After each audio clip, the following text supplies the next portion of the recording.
حیدری رسالت تکبیر نعرہ رسالت نعرہ تکبیر۔ جو معاملات ریاست جموں کشمیر کے اندر آئے دن پیش آ رہے ہیں ان کو مد نظر رکھتے ہوئے حکومت جموں کشمیر کو یہ بتانا چاہتے ہیں کہ جموں کشمیر کے اندر جس طریقہ سے ہمارے علماء کرام کو ایک ایک بعد دیگر گرفتار کیا جا رہا ہے، جس طریقے سے سری نگر کے بڈگام کے اندر وہاں کی محرم کی مجالس کے اوپر حکومت لگا کر کے رکھی ہے، یا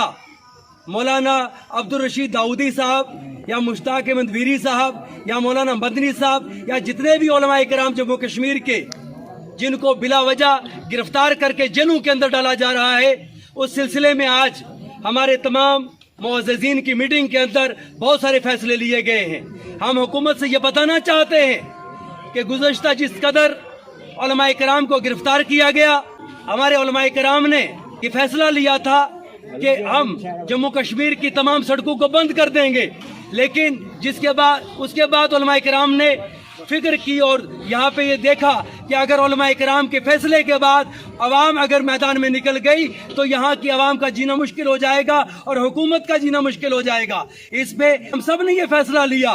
کہ ہم نہیں چاہتے کہ یہاں کا ماحول خراب ہو، لیکن ہم حکومت جموں کشمیر کو یہ بتانا چاہتے ہیں، لیفٹیننٹ گورنر صاحب کو یہ واضح کرنا چاہتے ہیں، حکومت ہند کو بتانا چاہتے ہیں کہ علماء کرام نے ہمیشہ امن کا درس دیا ہے، یہ تعلیمات دین ہے اور دین ہمیشہ امن کا درس دیتا ہے، اور بلا وجہ حکومت اگر ہمارے علماء کرام کو نشانہ بنائے گی تو عوام جو ہے وہ خاموش نہیں بیٹھے گی۔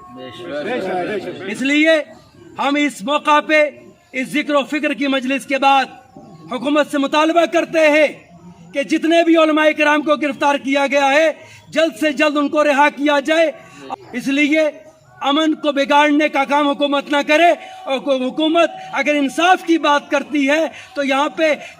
اگر روپور شرما جیسی ایک باحیات عورت جو آقا کریم صلی اللہ علیہ وسلم کی شان میں گستاخی کرتی ہے اس کو گرفتار نہیں کیا جاتا، اور بلا وجہ امن پسند علماء کرام کو گرفتار کیا جاتا ہے۔ اس لیے ملک کے اندر جو فضا بنانے کی کوشش کی جا رہی ہے ہم اس کی کڑی مذمت کرتے ہیں۔ جتنے بھی نوجوان جموں کشمیر کے مختلف جیلوں کے اندر بند ہے، ہم حکومت سے مطالبہ کرتے ہیں کہ ان کو رہا کیا جائے۔ ہم اس موقع پہ عوام سے گزارش کرتے ہیں کہ وہ امن بنائے رکھیں، سکون اور شانتی بنائے رکھیں۔